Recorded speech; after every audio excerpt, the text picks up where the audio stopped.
Dans cette vidéo, nous allons voir une activité qui permet d'introduire la multiplication de fractions.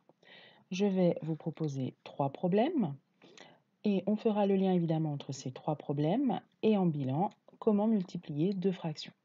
Alors, premier problème. Pour une réunion au collège, on a installé 5 rangées de 8 fauteuils dans le réfectoire. Combien de personnes peuvent s'asseoir? Deuxième problème. Marie mange les 2 tiers d'un paquet de gâteaux qui pèse 90 grammes. Quelle masse de gâteau a-t-elle mangé? Et enfin, dernier problème, 2 copains bavardent pendant les 5/6 de 3/4 d'heure. Exprimez cette durée en fractions d'heure. Vous allez maintenant mettre la vidéo sur pause, résoudre les 3 problèmes. Dès que vous aurez fini de les résoudre, vous remettrez la vidéo en lecture. Donc, on part maintenant sur la correction. Premier problème, tout simple, qui a dû vous rappeler vos années primaires. Pour une réunion au collège, on a installé 5 rangées de 8 fauteuils. Si je veux dessiner la situation, je vais faire 1, 2, 3, 4, 5, 6, 7, 8 fauteuils que je vais dessiner dans 5 rangées. Et évidemment, cette configuration va vous faire penser à une multiplication. 5 fois 8 égale 40 fauteuils. Deuxième problème. Marie mange les 2 tiers d'un paquet de gâteaux qui pèse 90 grammes. Votre paquet de gâteaux, on peut le partager, puisqu'on en veut les 2 tiers, on peut le partager en 3.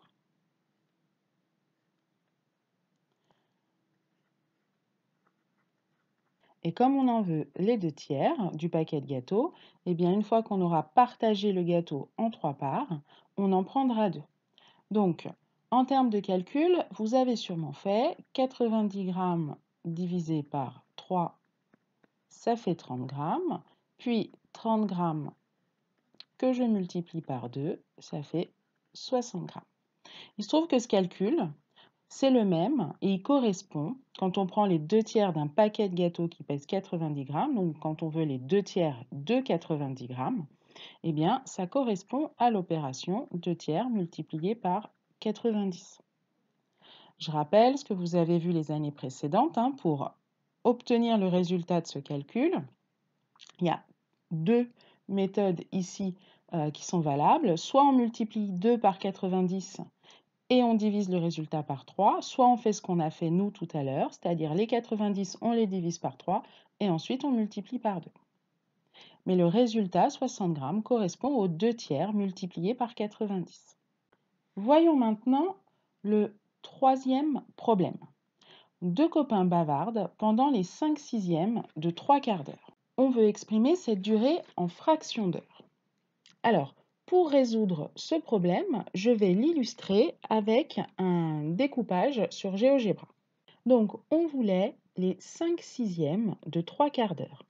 Ça veut donc dire qu'on a d'abord décomposé les 3/4 d'heure. Donc, on a 4 parts pour notre heure et on veut en prendre 3.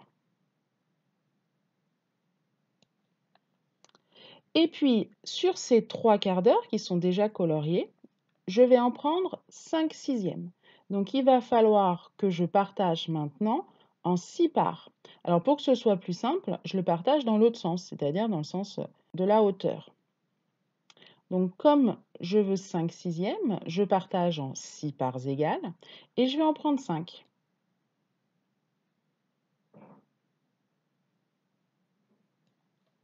J'ai donc un schéma qui illustre la situation.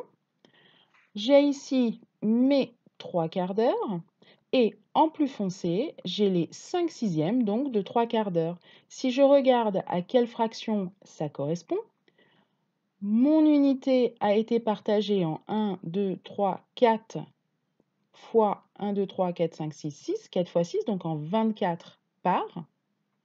Et la partie qui est coloriée en plus foncé, on en a 1, 2, 3, 3 fois 5, 15. Donc ça correspond à 15/24e. Si on récapitule cette situation, vu qu'on a ici 15/24e, si je regarde à quoi ça peut correspondre sur mes 5/6e et mon 3/4, eh bien, je vais m'apercevoir que je l'ai obtenu en faisant le 15 5 fois 3 et le 24, je l'ai obtenu en faisant 6 fois 4. Et il se trouve ici que 5/6e, 2 3/4 d'heure, ça correspond donc à l'opération 5/6e multiplié par 3/4. Alors, on en a déjà parlé, mais c'est toujours important de revenir là-dessus. Il se trouve que si on regarde le lien qu'il y a entre ces trois problèmes, on avait 5 rangées de 8 fauteuils, 2 tiers de 90 grammes et 5/6e de 3/4. On remarque que ces trois problèmes, dans leur énoncé, ont en commun de prendre une quantité d'une autre. Alors, soit c'est un nombre entier d'un nombre entier, soit c'est une fraction d'un nombre entier, soit c'est une fraction de fractions. Mais dans les trois cas, on avait ce petit 2 qui doit vous mettre sur la piste de la multiplication. Puisque 5 rangées de 8 fauteuils, je vais obtenir le nombre en faisant l'opération 5 fois 8. Les 2 tiers de 90 grammes, on a vu que ça correspondait à l'opération 2 tiers multiplié par 90. Et les 5/6e de 3/4, ça correspond à l'opération 5/6e multiplié par 3/4. Donc, ce qu'il faut retenir et qui est important pour nous aujourd'hui, c'est que dès que dans un problème où vous voyez des fractions et qu'on vous parle d'une fraction d'une quantité ou d'une fraction d'une autre fraction, vous devez penser à la multiplication. Et deuxième point, on a appris que pour multiplier deux fractions, eh bien, il suffisait de multiplier les numérateurs entre eux et de multiplier les dénominateurs entre eux. N'hésitez pas, notamment dans les résolutions de problèmes, à revenir au schéma, comme je vous l'ai montré ici. On découpe dans un sens par la première fraction et on découpe dans le deuxième sens la deuxième fraction. Et là, on fait apparaître, en effet, qu'il faut multiplier les dénominateurs entre eux.